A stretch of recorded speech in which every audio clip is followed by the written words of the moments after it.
Hello, my name is Dennis. I live in central Ukraine, in the city of Cherkasy, and this is news for the Toronto Business Journal. Tired but happy refugees from Donetsk remember what they had to go through, the continuous shelling of rockets and bombs, and human bodies that no one can bury. Там ад. Там у людей нет воды, еды, ничего нет. Связи нет. Страшно, потому что в любой момент может упасть и мина.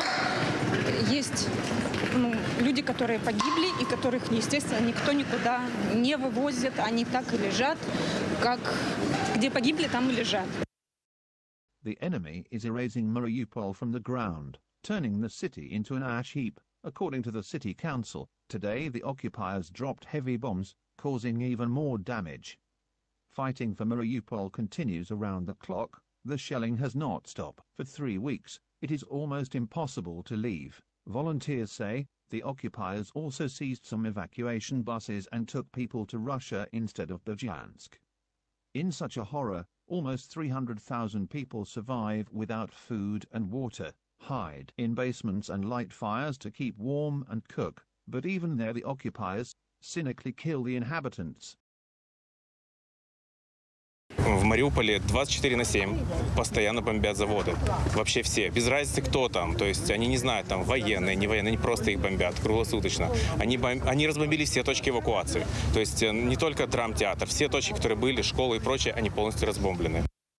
Today, in the captured city of Vivkansk, Russian troops raised Russian flags over the city council building, the police and the city center, and included the anthem of the aggressor's country on the street.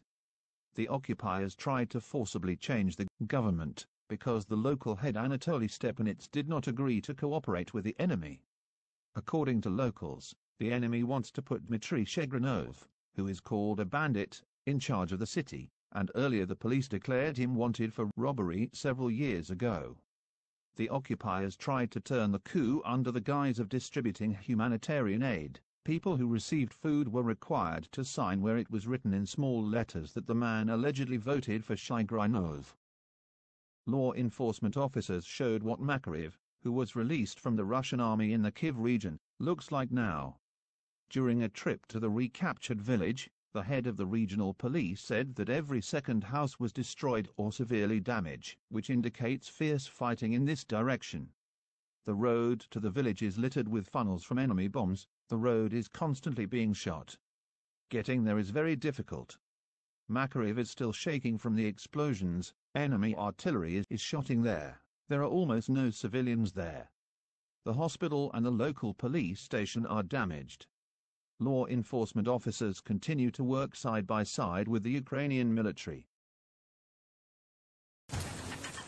Наш флаг тобі на пам'ять останеться.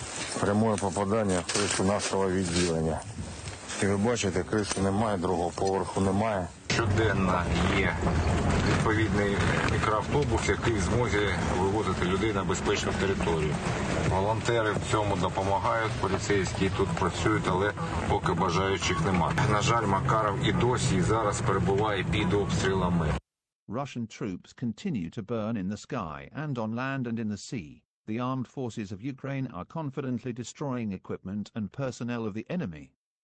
Defenders of Mariupol today shot down an enemy plane that bombed civilian building in the city and killed civilians.